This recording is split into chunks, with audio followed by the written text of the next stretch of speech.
Kilat News Updates. Mga balita ngayon, leader ng NPA patay sa engkwentro sa Albay.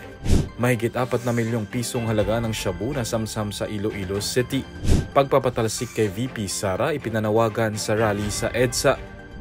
Ako po si Cesar Soriano para ihatid ang mga nangungunang balita sa buong kapuluan.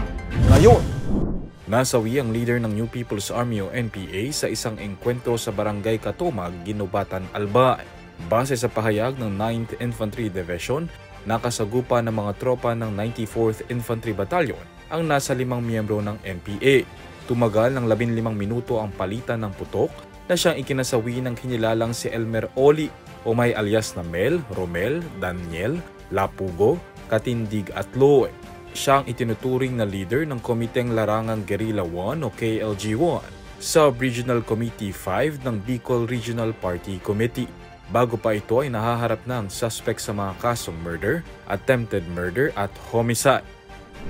Timbog ang 4 na suspect at 4 na milyong halaga ng mga iligal na droga sa Joint Buy-Bust Operation ng City Drug Enforcement Unit at Regional Police Drug Enforcement Unit 6 sa Barangay Balabago, Haro, Distrito ng Mandurriao, Iloilo City.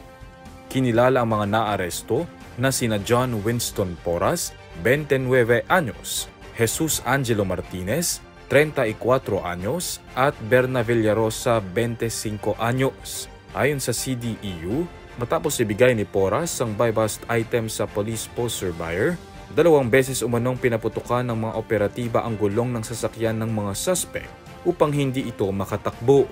Inaalam pa ng mga otoridad kung saan ang pinagmulan ng mga nasamsam na iligal na droga.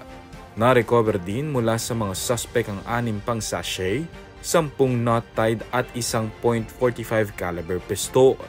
Umabot naman sa 600 grams ang kabuuang timbang ng mga na-recover na hinihinalang shabu at tinatayang nagkakahalaga ng 4.08 million pesos. Nagtipon-tipon ng libo-libong individual sa EDSA People Power Monument upang magdaos ng isang malawakang rally at magpahayag ng kanilang pagtutol laban kay Vice President Sara Duterte. Ayon sa mga lumahok sa demonstrasyon, kanilang nilalayon na maghain ng impeachment laban sa Vice-Presidente. Pinangunahan ng Bunyog Party ang isinagawang rally, isang grupong pampolitika na nag-akusa kay VP Sara ng maling paggamit ng confidential funds.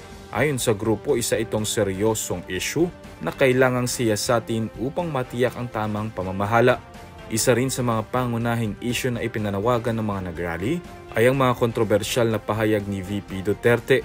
Kina-question din ng mga kritiko ang mental health ng Vice-Presidente na aniyay dapat suriin kung may kakayahan pa ito na magawa ang kanyang mga tungkuli. Para sa Kidlat News Channel, ako si Renz Renon, nag-uula. ako po si Cesar Soriano, kasama nyo sa bawat pagbuto ng balita.